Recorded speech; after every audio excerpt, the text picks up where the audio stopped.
I would like to thank you for joining us for this interview. As a recap, we're trying to basically keep our followers informed what's going on with the business, and we're doing that by showcasing some of the case studies and the cooperation stories about our clients. And this is also a good platform and opportunity to also showcase our clients' businesses as well, and get some additional coverage there. So yeah, thanks for joining us, and guess we can start. So we wanted to separate this conversation in two parts. Basically, one is like a more general top level kind of business part, and the other about more day-to-day hands-on operation and communication and how it worked out, because it's quite interesting. It's quite a, I would say, exceptional type of project where we are actually very heavily intertwined, like two businesses, and we kind of like help each other in a lot of ways. So if you don't mind the structure, we can I guess we can start. And I think we're pretty flexible. so we like where it started. It was 2018, late 2018. It was December, I guess, and me and Oleg, we went to a VRX conference in San Francisco. It was quite a back. I don't think it exists anymore, but back then it was like one of the few like big ones, so to say, like with big company names and everything. And we wanted to explore and see what's going on in the field of virtual and augmented reality in the enterprise domain. And basically this is how we met you. Or like, would you like to tell your side of the story? How was it?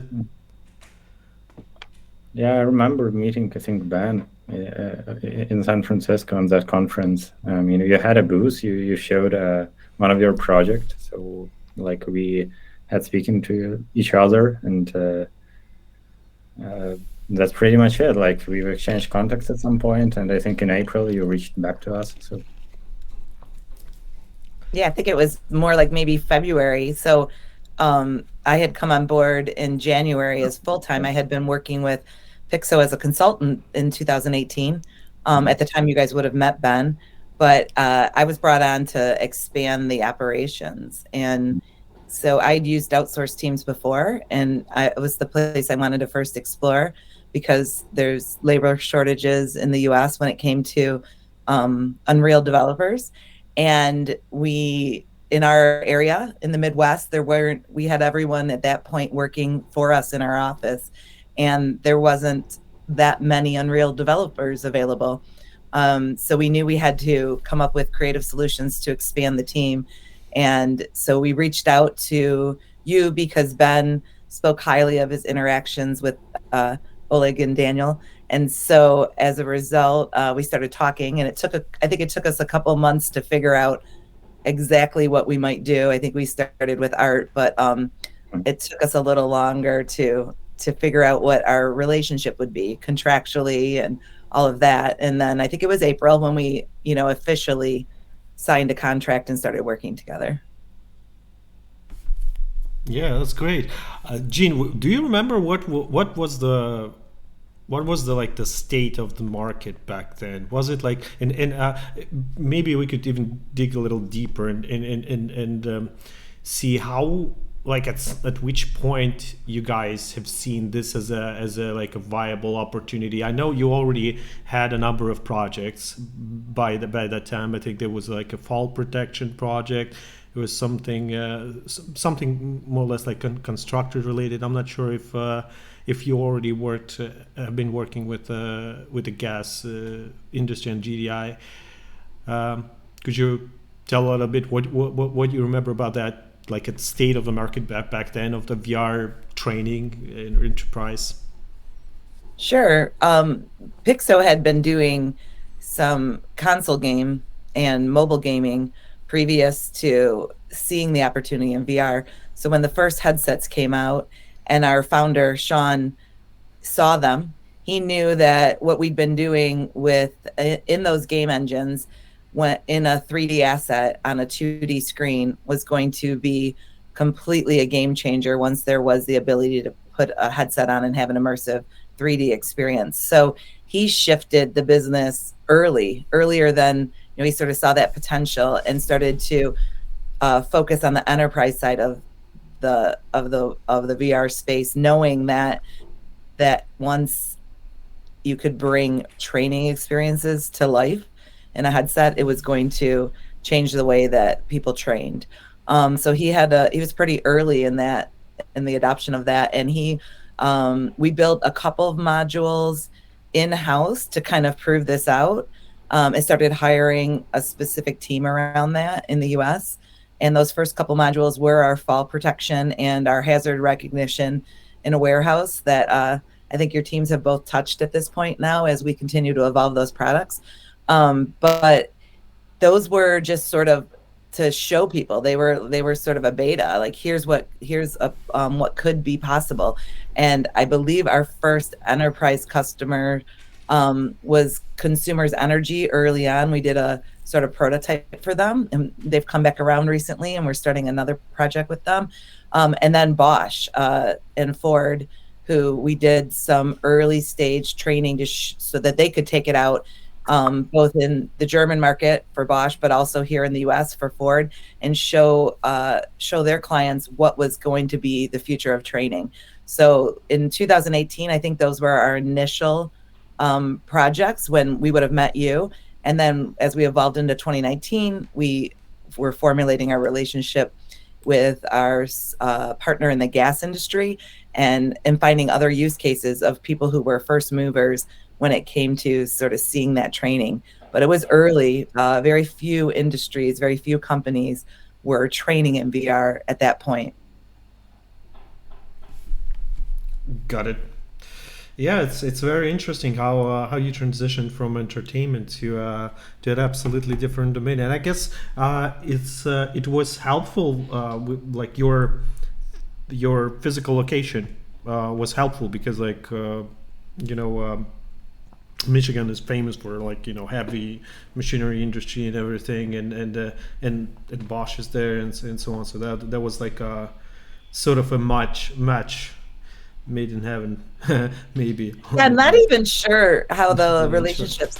Sorry, I'm not sure how the relationship started with Bosch, but it was maybe an advantage for some of our early customers, as Consumers Energy is also a Detroit-based company, and some of Sean's contacts from when he was doing enterprise immersive experiences were in the Detroit area.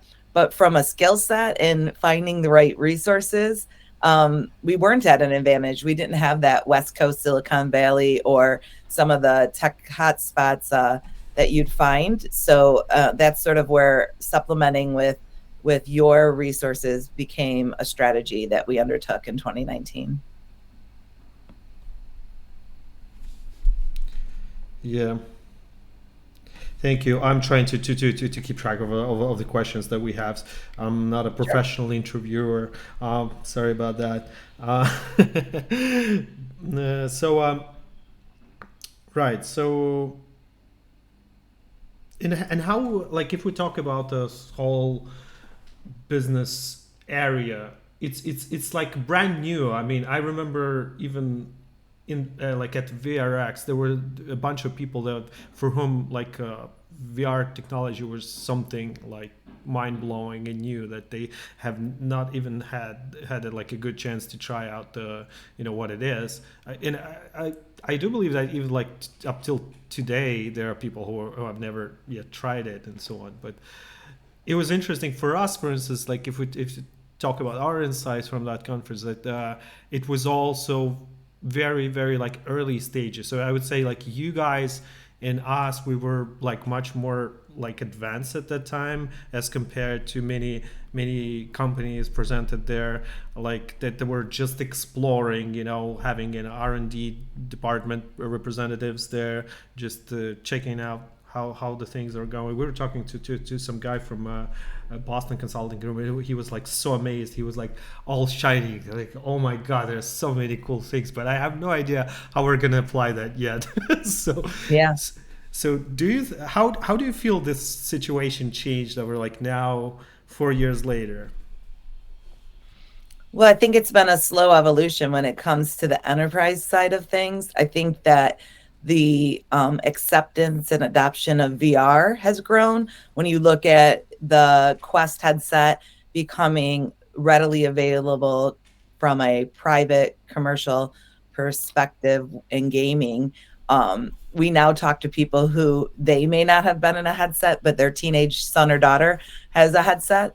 And maybe they put their parents in here and there to sort of see their reactions. So it's becoming more mainstream with the adoption of the gaming side of VR, I would say. And I think Stacy could probably weigh in on this as well, since she talks to our customers a lot more.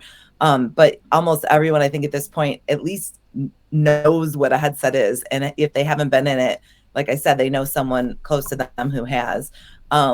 So that's a big shift. I think that the one of the things you mentioned about sort of the I guess the evolution or maturity of the industry, I still think that the content is not as good as it should be in most cases. I think that we produce some of the best content in the market today, as well as where it was in 2018 and 2019.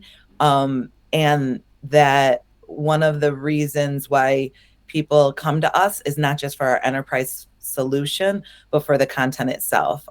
Most customers are still looking for VR content as their first need, and even though we provide a enterprise platform that allows you to adopt, scale, and grow that training or any other use cases, they're still coming to us looking for content. So it's still early stages on the amount that's out there, even though there's obviously many more options today than there were in 2019.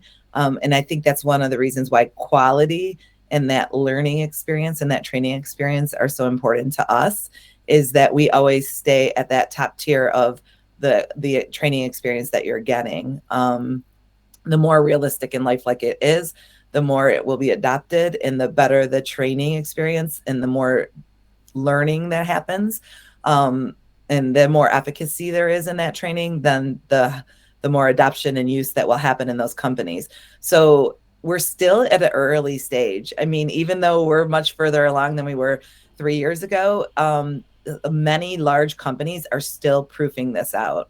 They're still not fully scaled or fully adopted. So the opportunity is still there for us to capture that market, for us to continue to build quality content, and for us to grow, as you know, and really drive VR training is one of the integrated options that companies have when it comes to how to skill up their current workforce. Yeah, I guess you could say that there are two sides to this equation. There are like companies like ours who create kind of this value on the market and basically like create content or create platforms for content distribution. But there's also another side, which is hardware. And from what I heard is that it was much more like far behind before we got these wireless headsets with Oculus, Quest 1, Quest 2, and now I guess Quest Pro is a new game changer that allows you to also like, you know, switch between VR and AR using just a single headset. Is that right? For sure. The mobile headsets have made it so much easier. When we first started and we were setting up lighthouses and trying to get, you had to have a dedicated space to do VR training. You had to keep it, or you had to spend a lot of time setting it up to make it work right. And there was a lot of technical issues, as well as just having that cord that tethered you to the computer that limited your mobility and sort of, you know, made people nervous and they got tangled up in it. And It required almost someone to be watching out for you at times when you're going through the training. Having the mobile headsets and being able to just find an empty, 10 by 10 space to just be able to put a headset on and train gives people that opportunity to do it almost anywhere at any time, as long as they have connectivity to Wi-Fi for our experiences, because we require that connectivity. So the adoption, and for, I think this is a good place for Stacy to weigh in when it comes to, how we onboard customers and how they learn to use the headset as well as the content before they can even start training others. That's the critical space for adoption, right? And the easier the hardware is, the easier the user experiences within the training and within our platform, then the greater the adoption will be, because right now it's still not easy enough. It continues to get easier, and every time a new generation of hardware comes out, it's going to improve that experience for the customer. Stacy, do you have anything to add there when it comes to onboarding the customers? Yeah, no, I think a couple points. I think we've seen, like you were saying, the shift of them seeing that it's shiny and new to seeing the efficacy of the training for a lot of our customers. To Jean's point, we had some that were or are in pilot phases, and then once we start to onboard them and they get into the training and they're seeing that, oh, okay, well, it only really takes me 2 times within this, and I'm starting to understand the learning and actually retain the information. I think that that's been a huge shift within the industry over the last couple of years. And when it comes to, the headsets and setting up, it is like a very distinctive process that we have to do with them. We usually set up like a series of calls, and we found that this has the best return for them to get the information that they need to feel successful in rolling it out. And we'll do like one session that's just all about kind of connectivity and setting the headset up out of the box. And then we have to do one session that's all about uploading the content to the headset. And then we have to do train the trainer sessions where we're actually taking them through the content. And that has really, we've seen great success in that with customers when we're following that process. I think they end up just feeling more confident to push it out into the organization a lot more than they would otherwise. And of course, there's always hurdles. Software's updating, or the controllers are updating on the headset. And so there are those hurdles where we're all kind of learning together. But I think it's been quite successful.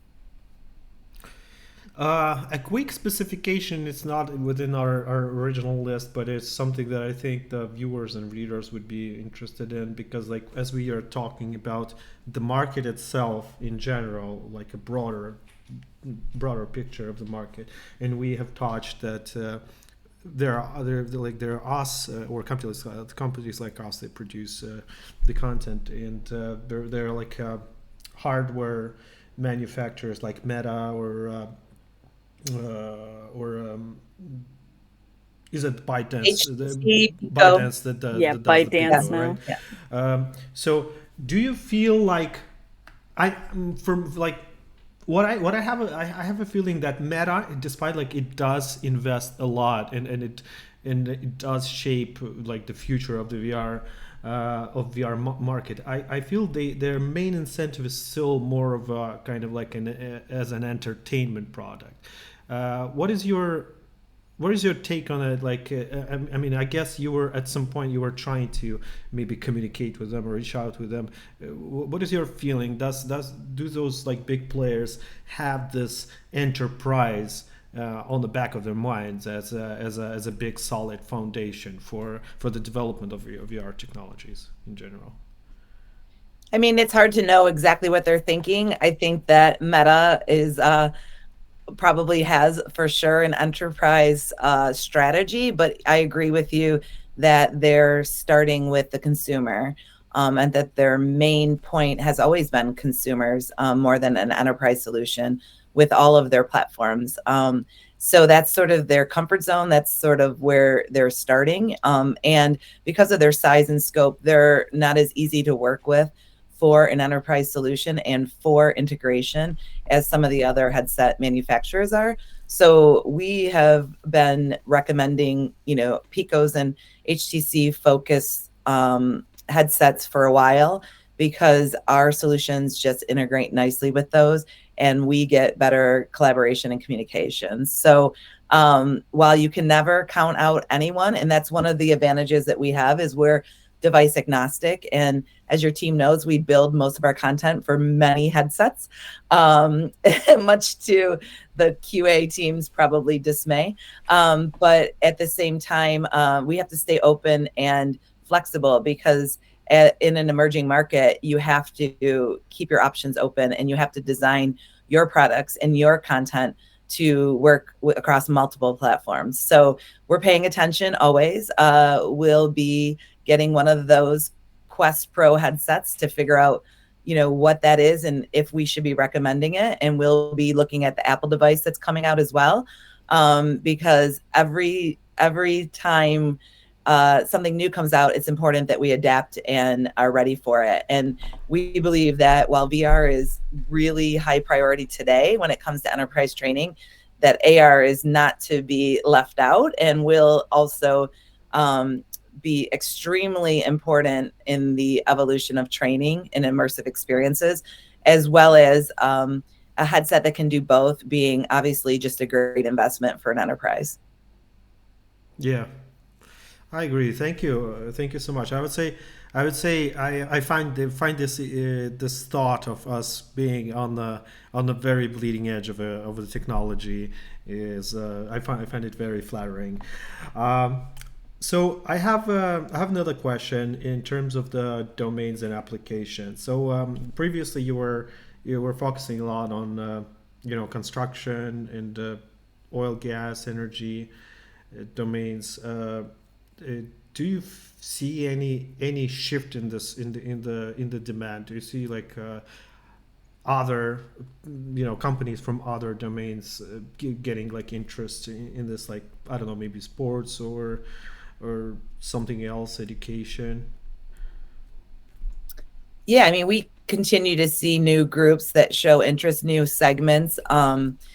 We have chosen to not narrowly focus, because we needed early adopters, and we needed to determine where those best segments for that adoption are. So we have a pretty robust offering in construction through our content, as well as content that we've procured from other developers. And then we also, of course, have a very large natural gas library, but we have sort of a two-pronged approach when it comes to who we reach out to or who we focus on from a marketing perspective. So there are companies that already have their own content or have procured content through other third-party developers, and our platform has the ability to integrate that content using an SDK, so that if you have content already, but you have scale issues, you don't know how to manage that across your enterprise, you don't know how to have it across multiple departments, multiple locations, multiple different teams. Are you tracking the analytics? Are you connecting that data back into your LMS? Our platform has that solution. So we are looking for people who have already built and are using VR content, but just don't have the ability to scale it well. We believe our product can provide a solution for those companies. We also are looking for customers who need that library content we have. So across construction, across natural gas, across some of the manufacturing safety teams, as far as we also have soft skill content now. So anyone that needs some of the leadership development or diversity training, all of those, we have specific libraries, and we have those. We can instantly give people enough content to make it relevant to them. And then lastly, we never turn away strategically good custom content customers. We're working with Chick-fil-A. We're building out content for them. They're one of the largest and best known quick service restaurants here in the US, with very strong operations and innovation when it comes to what they do in their stores. And right now, we're working with them to train on how to onboard their employees faster and ramp up their throughput so that they can improve their profitability as well. So we have lots of initiatives, and we're not narrowly focused, but we do try to strategically focus our marketing and sales efforts on the ones that apply to those three types of use cases. Got it. So if we move on to our back to our cooperation start. So what we have in our records is that we started actually with a 3D modeling. Maybe Oleg wants to pitch in, or yeah, I guess Alexander was not with the project back then. So we started with 3D modeling. In what happens then? Yeah, so I think you reached out for us with 3D models, and we did that. I mean, that cooperation was lasting for a couple of months, and I think you reached out to us looking for an Unreal team lead to basically do some co-development, team implementation with you guys. Then basically by the end of the year, it was a couple of developers. Starting 2020, I think we had a ramp up with game designers and additional developers, and basically a full scale a team that could do full cycle projects. So basically our question is if you could describe how's that cooperation scaled up, what's your perspective on that, and when did you decide to move from art production to full cycle development? Yeah, I mean, I think for us it was how do we prove this out first before we put much risk into our process. So the art expansion, we needed immediate expansion on our art team. So that was the natural place for us to start. Instead of hiring an artist here in the US, we knew that you had a pretty established art pipeline, and that was something that was easy for us to start with, to sort of feel each other out and learn how we would work together. That was very much just almost behind the curtain. What you guys did, we didn't really see. We worked with you to develop a process. We worked that process, and we approved and then implemented those art assets into the projects. When we brought in the first Unreal lead, he really interacted with us as one of our team members. So he attended our daily stand-ups. We got to know him. We joked with him. We asked him how his weekend had gone. He was really just one of our team members, very fully integrated into the PIXO team, interacting with us in our Slack channels, and like I said, attending our daily stand-ups via video. And we wanted that immersion because it was important that we didn't lose our quality or our own processes in the transition to onboarding your team. We felt we needed to sort of really let that developer, and then the couple developers that started after him, understand how we worked and make sure that we didn't lose what was important to us, but also that we could start to identify and gain efficiencies by your experience and your processes. So it was really a collaborative approach for that first year before we really sort of launched a project where you fully were running it and managing it. And of course, it was a learning experience, and we had our highs and lows there, just like any production team.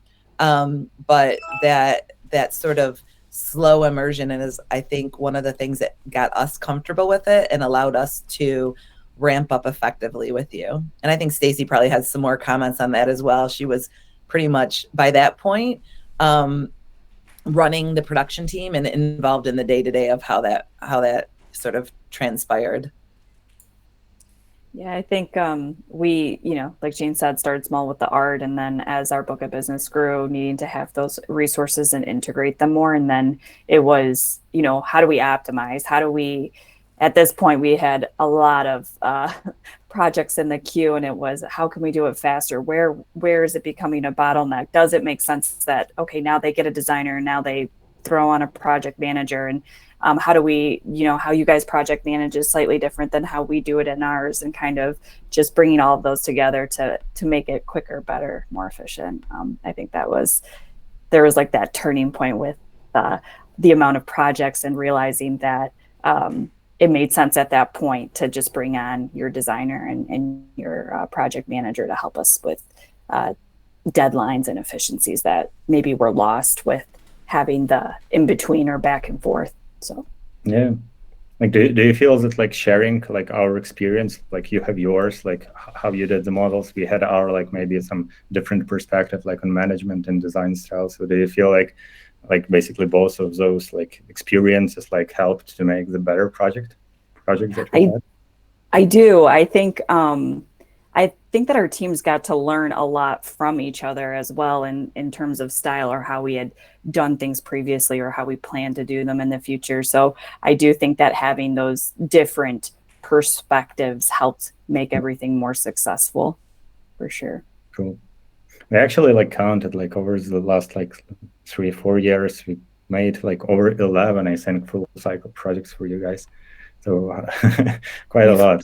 How do you Plus, feel? there's all the ones you guys just modified or updated that probably make are even more than that 11. Even more like significantly? Yeah, Yeah, it's Yeah. probably definitely in the 20s at that point of the number of projects that you've touched in some way or another.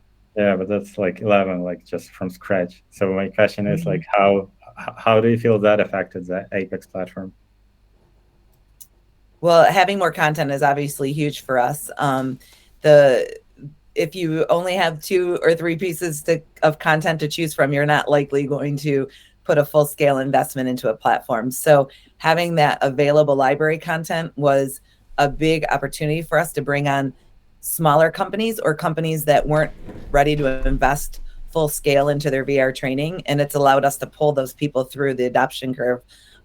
Without that library content, not every company can invest in $100,000 project with us. So being able to get someone on board for $10,000, $15,000 a year versus $100,000 up front is definitely been, I guess, sort of a spark to move that adoption curve along and to get more companies trying VR. Yeah. So I think like many VR projects that we did, they actually like what do we really like about them, that they like help train like real specialists with some hazardous fields, like dangerous like areas and expertise, like like gas stuff, like hot tapping the pipelines and so forth, like first responder operation trained element. So what do you think, like how did your platform influence the training process for these specialists and the VR industry like as a whole? Yeah, I mean, I think the ability to have randomized situations that are really hard to reproduce in real life has been key to the efficacy of VR. When we talk to some of our customers, they would have spent $1 million creating simulations, in like real life simulations for how to train, especially like in the natural gas industry, that can only train in sort of one situation that they've spent $1 million to build.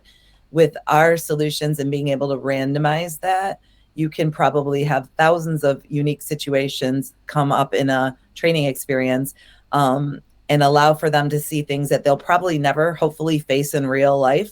But if they do, they'll have seen it, they'll have practiced, and they'll have some idea of what they're facing in a very realistic setting. And that's really hard to reproduce without VR. So for us, that's really brings us back to sort of our mission of also trying to make the workers safer, stronger, more able to manage situations. The safety side and saving lives is never lost on us, even as we work through other things in the business. So that's huge. Some of those situations, putting first responders in danger at a tanker explosion, it's really important to us that what we're doing actually makes those people safer if they ever face that. Yeah, indeed. That's why our team like really enjoys creating those units. Do you like have favorite modules?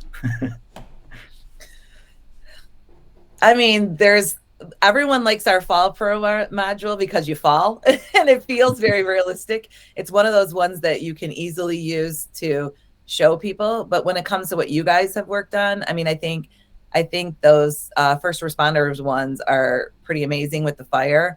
And, you know, it really feels realistic when you're out there fighting the fires. And you know, I think we've gotten really good response on those from first responders as well. And we're always continuing to take that feedback and make it better. Stacy, how about you? Yes. I think different ones for different reasons. I do like our gas and utility ones because of the realistic nature of them and the actual that you're doing a lot of different interactions. They're obviously multi-user, so you can coordinate and work as a team in the module together, which I find to be fun. We did like a testing session. I don't know if you guys were a part of that, but with the customer and like 16 other customers in those modules. And so we were all in a session together, just like going through the training and getting feedback.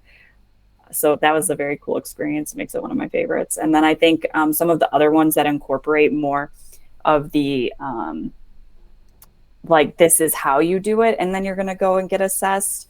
Like the train derailment, you go in there and it's more of like a training, less of an assessment. I like that piece of that too. So I like different ones for different reasons. And then some of them that are a little bit more gamified, I like those as well. So. Good. Appreciate the response. Yeah. Yeah, we also have like a couple of questions regarding like Unity development, like that department that you basically started like pretty recently. I would probably even give like Alexander award here, since he was actually like the one who was trying to push that into happening as well. If I can do a little preface part before this, just so our readers and viewers understand it better, I would say we have grown quite a lot in Unreal Engine technology as a team, as a studio, because of PIXO VR, because of your projects, because like back when we started, we actually those two guys that were working together with you were like 50% of our complete like Unreal Engine capacity, right? You probably didn't tell us that. And yes, and nowadays it's much bigger.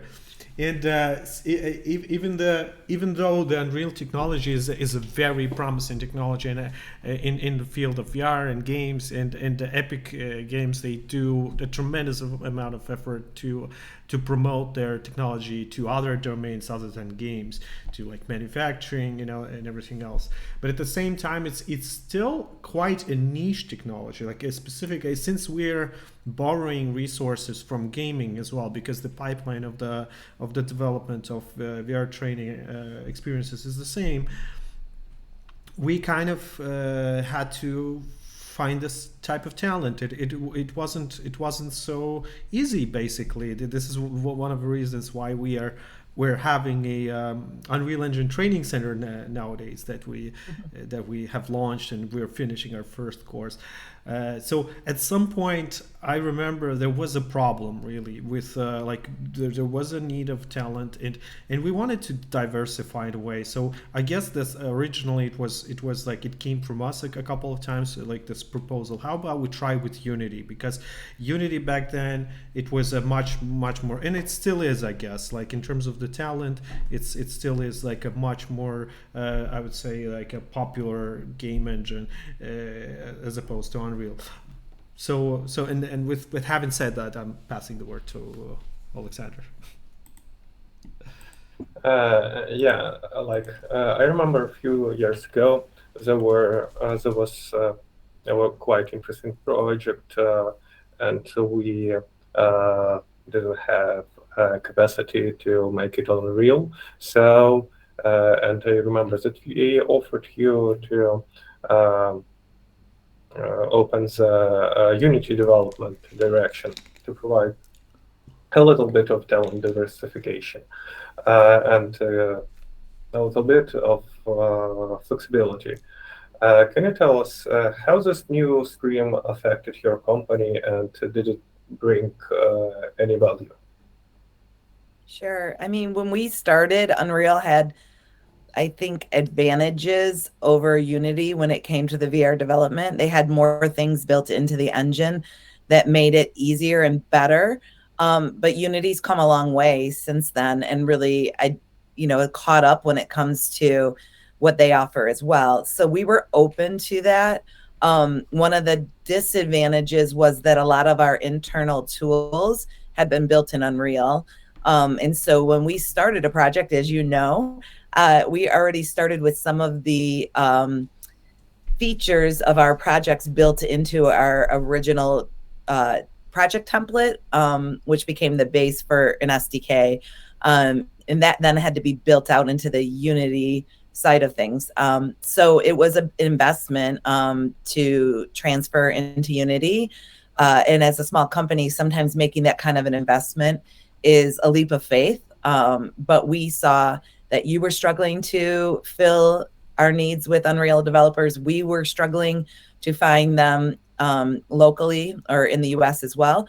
And it was a pretty well-known fact that there's a lot more Unity developers than Unreal. So there was a time that it made sense for us to scale. We had to scale, and it became apparent that we had to make that investment in Unity. So I think that having the ability to build in both engines has been an advantage for us when it comes to some of our customers who long-term want to build their own projects.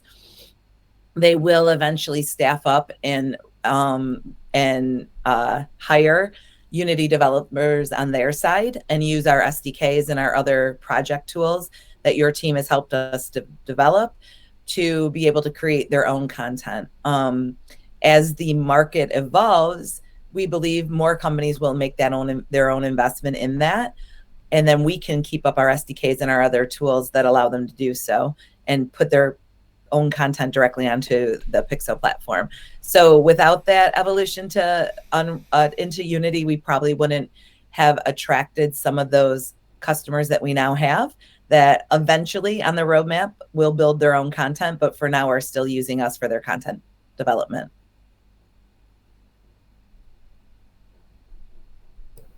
Okay, thank you. And speaking of those huge customers, I believe one of the first projects developed on Unity was Lost in the Desert for Aramco. I remember clearly this project. It was quite a run. So maybe you can tell us more how it helped to forge and how it affected the PIXO and Aramco cooperation. Sure. So Saudi Aramco is obviously a very large customer, and we've worked closely with them over the last year and a half to define what their VR training program will look like, as well as consult and advise them on other uses for VR throughout their company. They're right now working through their official launch. So while we've been working with them and you've been working with them for about a year and a half, large company like that, they have to fully integrate our platform into their infrastructure, and that's taken some time. So we're just about to go into a full launch with them. Right now, they've been using it with a small subset of trainers to really vet out that content. And the Lost in the Desert, which has now been renamed Journey Management, is one that actually teaches their employees how to be safe if they are going to travel across Saudi Arabia throughout desert-like conditions, where obviously if your car breaks down or something happens, it could be catastrophic because you could be out there with no water, no food, very little shelter from the heat or sun. So that training was something that they did in a different environment, but this allows the person to actually be immersed into that scary experience and to make sure that they know all the correct safety things to do to survive. So while a lot of their trainings may not come down to life or death, this particular one actually does. And the use case is pretty important, I guess, if you're going to take trips in the desert. So probably for you guys in the Ukraine and for us here in Michigan, that is not a day-to-day problem we face. But for Saudi Aramco, it's a pretty big deal.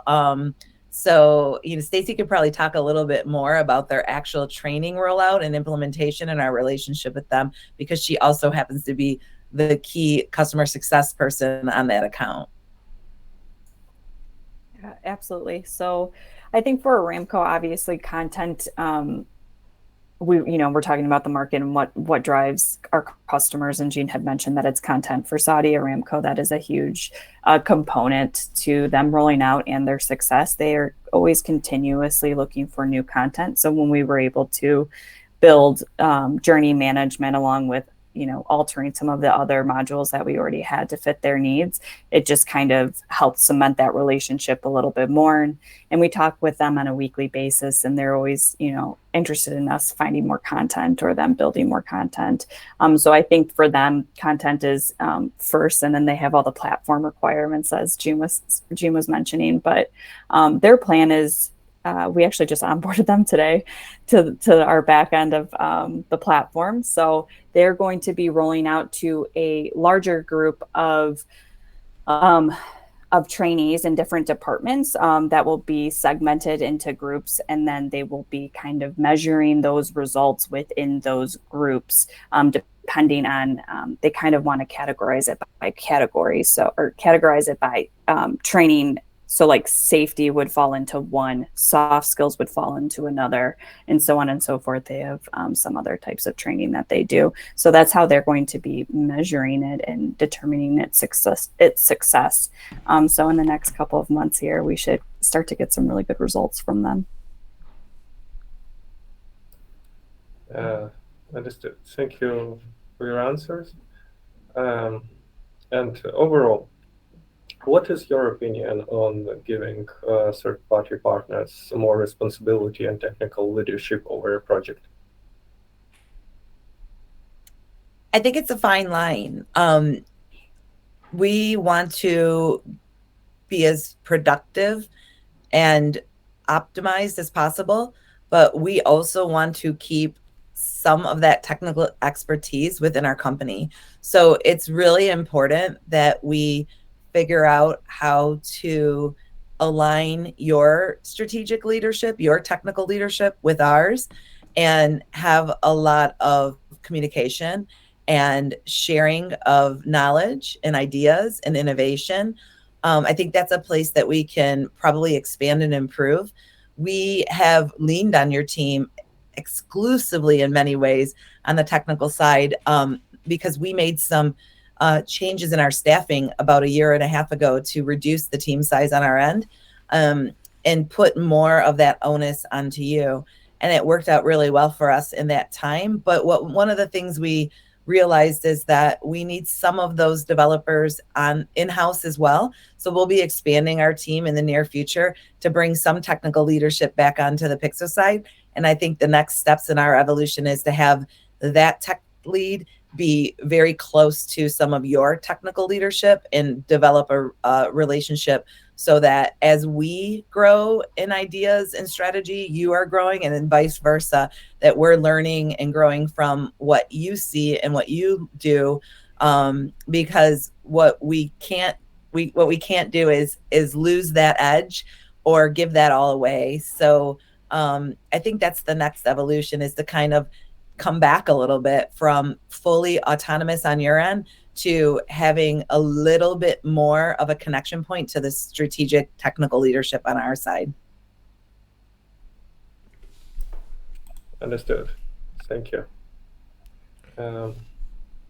Yeah, this is actually a very interesting topic because it kind of like brings the partnership to another level, because many companies, many of our clients, they treat us just as a vendor in terms of like work for hire vendor. We just provide coding services and not much more. But what we're trying to change in the perception of our clients, that we have additional value, even though like we're not in the we're not a shareholders of PIXO, for instance, right? We're just partners in terms of cooperation, but at the same time we are able to create this additional value by closing the gaps that you might have on your end, if we can, obviously, with some technology expertise on our end.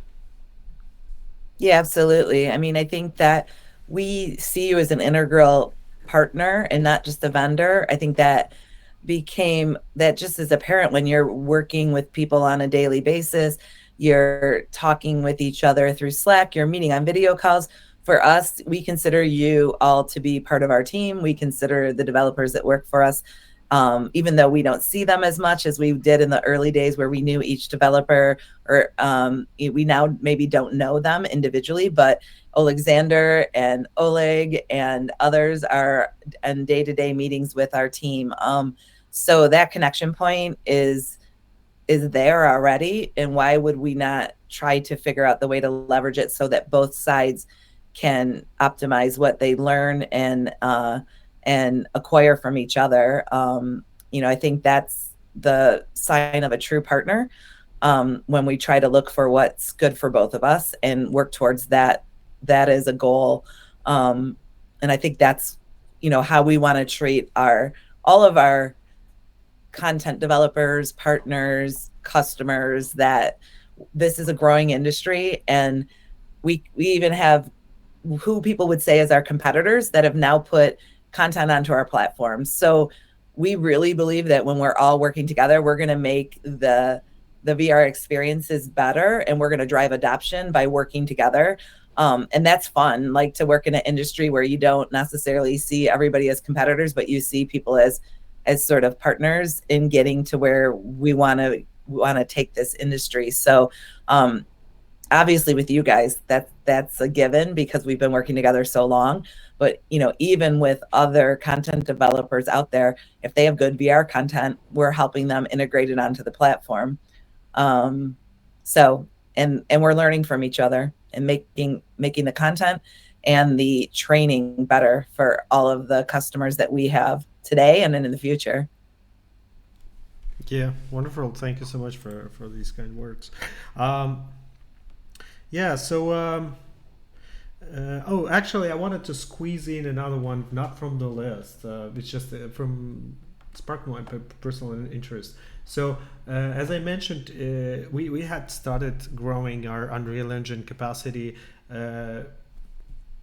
like in a big way because of you guys, back in 2019. And it has grown quite tremendously. Like nowadays it's around like 30 people or something, like, and back Wow. then it was like four, right? And your teams, they have grown, like they have shrunk at some point, they have grown again, and so on. And so we've seen this as an opportunity, actually, because like there was such a demand, not only like from you but also from our other partners for Unreal. So we partnered with Lviv Polytechnic University back in 2019, and we prepared a program, and 2 years later in 2021 we actually has like completed our first course with the university students that already knew like the basics of programming, and we just taught them Unreal. We selected 3 of the best candidates, and it kind of becomes a tradition for us to kind of like, if we can, to create this additional value for both sides. I do remember that we offered you guys like at some point just to run them for free. Maybe there was a point where we would like give like some big discount for their services, but to augment the team with these guys so that afterwards they can take over like and be like just as regular like level developers.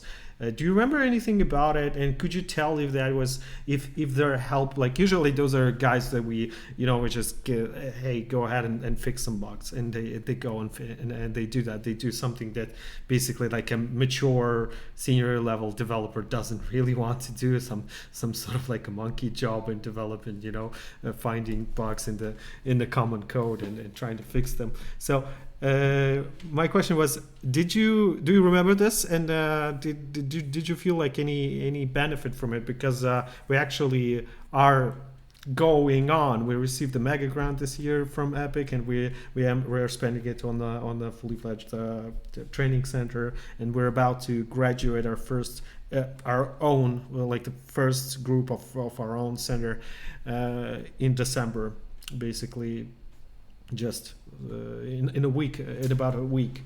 So, and we're trying to create this value for our clients. Basically, we don't charge them much for these people until they are delivering at the level that is expected. So, Stacey, do you remember working with I think we kind of called them the interns. yes. Do you have anything to add? I mean, I have some things, but I thought I'd hand it to you. No, I do remember that. I'm trying to think of. I don't remember. I mean, it was positive. I don't remember. If they were really no. If they were completely useless, you can say that. There was, they were not useless. Guys, let's not do that again.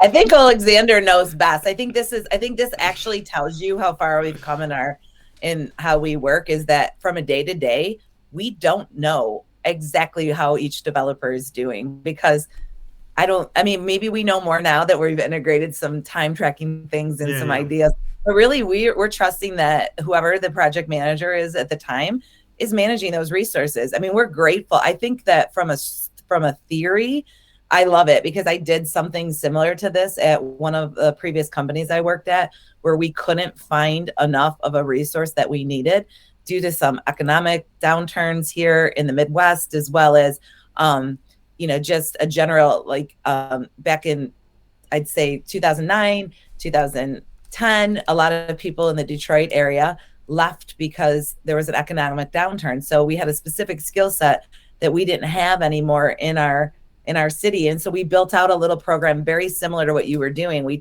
trained people how to do it who didn't have that experience. And we did something totally different than had ever been done. And it was very successful. So we took people who didn't know how to do something, and within 6 months to a year, they were experts in it. And we were able to grow not just our own internal resources, but also feed the whole market, because of course these people sort of got plucked from us occasionally, but as long as we had enough people coming through that program, it was a win-win for everyone. So I think what you guys were doing when you told us about it, it instantly made me think of the success we'd had with what we did in a slightly different industry. And if you can teach and grow people in an industry where there's a shortage of labor, you're basically doing internally what we're trying to do with our whole mission, which is to skill up an unskilled workforce and make them efficient and productive, and give people an opportunity to earn a fair wage and make their lives better, while also satisfying what your customers need and what you guys need. So that to me is an optimal situation. We're more than happy to participate in any way. We will always take reduced labor if Alexander and the team think it's adding to the output of the company. And we're very supportive of those innovative solutions that you came up with when it came to finding and developing talent that didn't exist. So congrats to you guys on that. Thanks. Alexander, do you remember any positive change from adding those folks to the project? Well, yeah, of course. They started from a monkey job on fixing some bugs, and after that, they were transferred to some more difficult tasks on standby activities.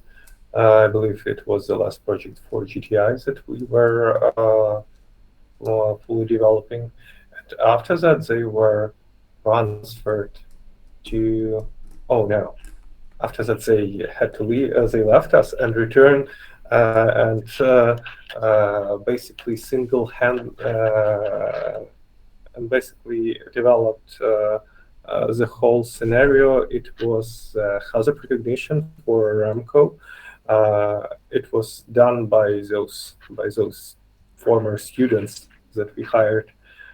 And after that, they were transferred to Lion and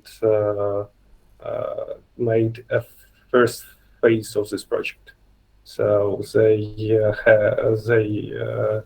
made a huge impact on several projects. Yeah, I think if it was the last GTI project, I think we delivered early too. So there was definitely some efficiencies there, because we ended up delivering it sooner than we thought we were going to. I remember that. Yeah, indeed. And Also, one of them is still working on our projects.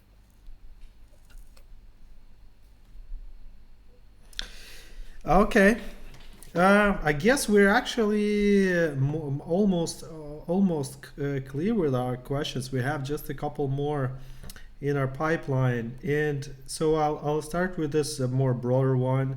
Um, uh, what is your experience working with Ukrainian partners, or like how would you compare? Like I guess you did have prior experience working with outsourcing studios from other regions, and how would you compare Ukrainian, like your experience with Ukrainian partners to other regions?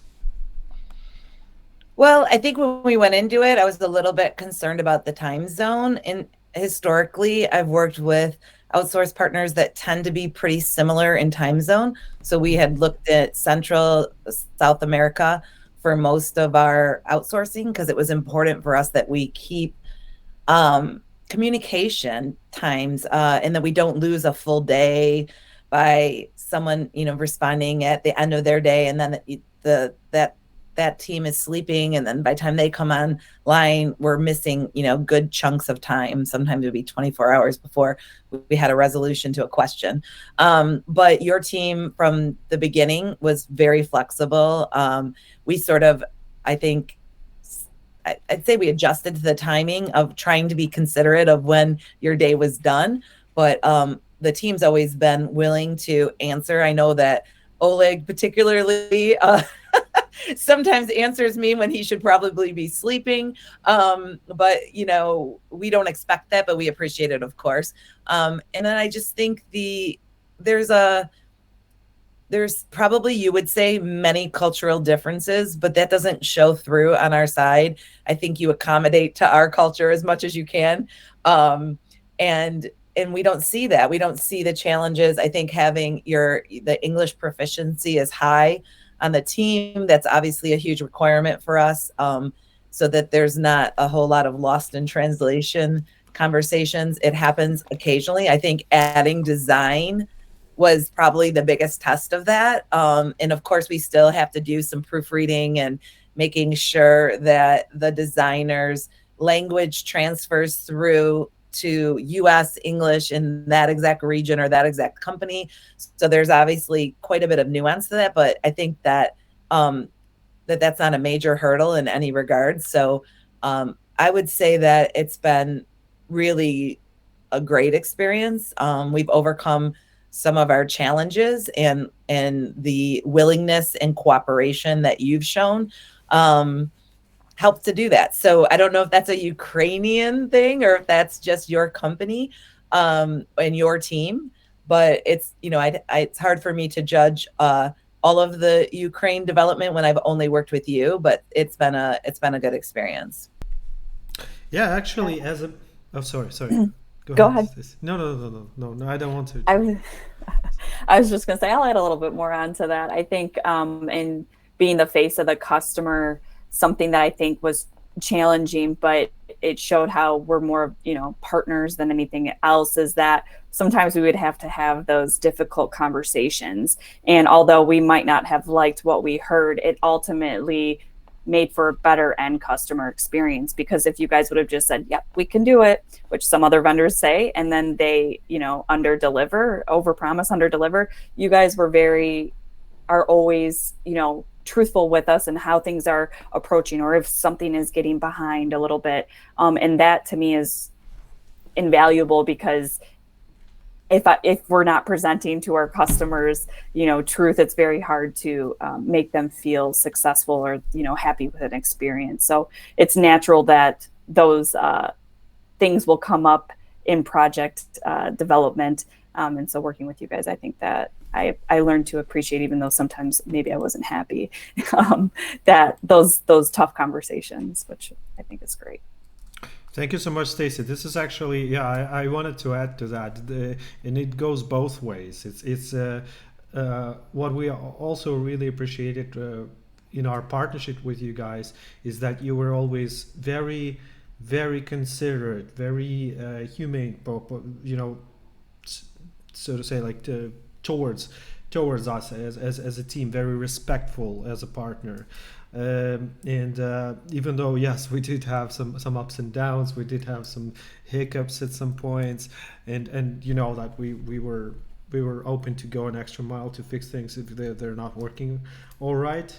And also, we would not, hold back anything that would be a problem on our end. We would say, "Hey guys, how about we fix this?" And you were open to discuss this, and it's very appreciated because, like, I would say, in North America specifically, we did have experiences with clients who were not at all like that, who would consider just Ukraine is like, what is it, like third world country or something, so it's like, it's very appreciated, and actually, as a matter of a little advertisement here, I would like to mention that we are not only Ukrainian company anymore. We have expanded quite big on Poland and Bulgaria nowadays, and we're opening a presence in Colombia by the end of this year. So we're trying to actually, solve this problem of the time difference for clients it's like a deal breaker, that they want to have a complete, like, 8 hours overlap with their development teams. So I'll definitely Have you keep talked to, you need to talk to Brian about that too. Just absolutely, side, yes. I'll side, keep you. 'cause- I'll keep you yeah, posted. We're yeah. just in the very early stages right now. We have not made a key hires just yet. I think it's going to be somewhere around Q1 when we have a pretty solid presence there, and then we will start exploring. First of all, it's going to be Unreal development opportunities in that region. So, yeah. Sure. And I think that it's also your region has, to me, still more gaming developers than most regions. And so you have that advantage. Number one, they don't have as many trained developers that I've seen in other regions. So that's a huge advantage, but something that you can capitalize on and hopefully grow in your expansion plan. It is, but as you know, we're in a rather difficult phase right now. Like, I mean, the whole Ukraine, and then in terms of business, we're trying to kind of, mitigate risks, because nowadays it's possible for people to have no power, during the working day and so on. They have to catch up and everything. So, but still, I mean, it still remains our main target market. And in this regard, I actually wanted also to thank you for your tremendous unconditional support for this year's, and your press release early this year stating your support. It was very important for us to receive this from many of our clients. I know, like, we're some sort of like in between of our clients. We don't want to let them down because of the situation, yet sometimes the situation could be beyond our control. And I would say, in our studio specifically, I mean, as a person who has an access and ability to read and review the feedback from all our customers, I would say I'm very grateful to our customers, and you guys in particular, for bearing with us, for your understanding of the situation. And yeah, it's a difficult period. We are actually also just wanted to say we're actually applying some things that we learned working with you guys to help our military nowadays. We're actually it's Alexander and some of the former PIXO developers. They're working overtime, like volunteering, to actually develop a training experience for soldiers, for military, to learn to operate some specific military equipment. So So yeah, so this is a positive change. I would say that you're also like maybe indirectly, but help to influence. Thank you for telling us. That's awesome. That makes us feel good. I mean, obviously, the situation is so difficult on multiple levels for each of you. Um, First of all, the humane side, if we aren't that, then what are we, right? Like, you are all part of our team, as we mentioned. We see you that way. So if we can do so little but to offer our support, we're so removed, we're so safe, we're so privileged, and we recognize that every day. Um, when it, it's very hard for us to know our team is in the danger and in the under the stress that each of you have been under. So anything we can do to keep you working, to keep revenue coming into your company, to keep paychecks coming into your team's hands is important to us, as well as the business side. So of course it's hard. And when, even when we saw the mounting risks of war that you were facing, and we had conversations with you, and you didn't think that this would actually happen, and we hoped that this wouldn't happen. We're pretty invested in you, so we knew we had to stick with it and do everything we could to keep you guys working and keep us delivering projects to our customers.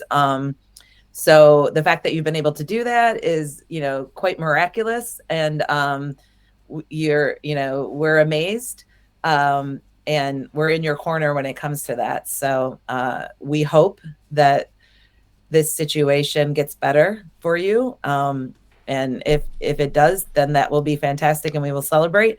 And if it doesn't, we will stick with you as long as we can, and as long as we can be there to help you guys in any way that we can, and to bring work to you, and to continue to support the team.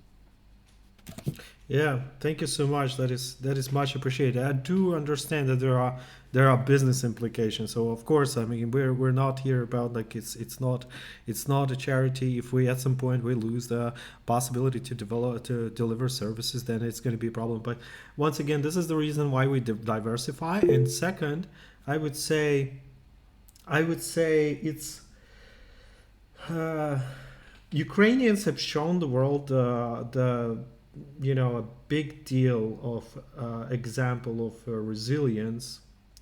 Like, as a matter of a small joke, I've seen like a small short from some stand-up comedy from some Danish or Dutch guy who returned back from Ukraine. He was staying in Kiev, and he was describing his experience of hearing the siren alarm. And having to go to the shelter, but he ordered a food delivery right before that from the restaurant. So he sits there in the shelter, and he checks this app, and there's the guy Sergey who delivers his food, and he's still going. He's just going on his bicycle. He doesn't care about this stuff, and he got his food delivered, and he finishes his stand up with words like, and now, I mean, how can I give this regular Jorgen in somewhere in Denmark a 5-star review after all this? Right? That's an absolutely different quality bar. So anyway, 100%. I mean, we always try to build a team that's in it, that is gritty, that has resilience, that can kind of take the ups and downs of a startup environment.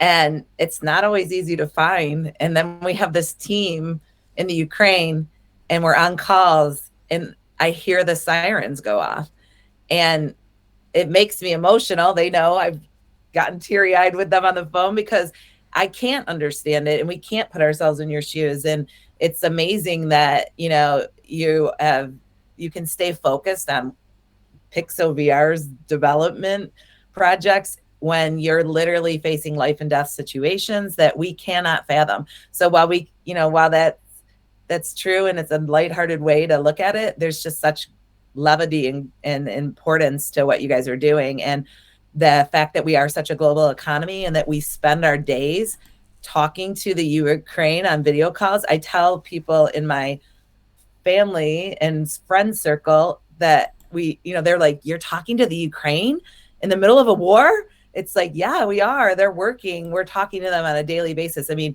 the world is very different, that we have friends and colleagues in the Ukraine that we're speaking to, that people that we care about. And yeah, it's been amazing what your country has taught us, what your team has taught us.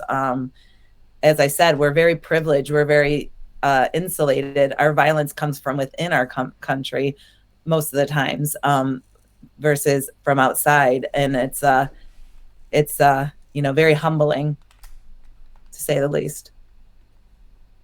Thank you so much. Well, I guess on this positive note, I have nothing else on our list. We kind of like covered most of it, and we're almost out of our 1.5 hour time. All right. Thank you so much for your time again. Have a great day. It was great seeing you. Thank you, guys. Thanks. Thank you. Bye-bye. Thank you. Bye.